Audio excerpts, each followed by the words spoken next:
টাঙ্কো তোমরা আমার টাং দেখছো না আমরা তো বাড়িতে গেছিলাম, আমরা দেখি নাই। তাইলে আমার টাং নিল কেডা মাঝের সাথে একটা এতিম ছেলে আছে, হেই মনে নিছে। হ আমার মনে হয় ওই নিছে ওই গো ওই যে ও শুয়ে রইছে। আয় চল হামদালা এই হামদালা এই উঠ।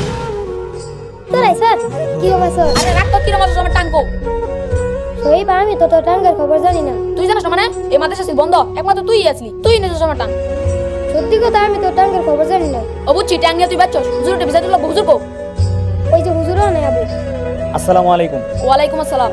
হুজুর একটা সমস্যা আছে। কি সমস্যা? তোর আমার তো টাং পাইতেছি না, হামজালা নিয়ে বেঁচে আছি। কি বলো, তুমি কি তার দেখছো টাং নিয়ে ব্যস্ত? না কিন্তু হুজুর মাদ্রাসা তো বন্ধ আছিল, এই মাদ্রাসা শুধু ওই আছিল, তাহলে ওরা ছেড়ে কেটে নিব। শোনো, তোমার টাঙ্গের তালা না মেরে চলে গেছিলা, এর লেগে তোমার সেফটির জন্য টাংটা আমার রুমে নিয়ে রাখছি, তুমি এখান থেকে নিয়ে যাই। আর শোনো, এভাবে কাউকে সন্দেহ করা ঠিক না। এ তোরা বাড়িতে দেখে কি করছো, আমি কি করছি শুনবি? তাহলে হুন।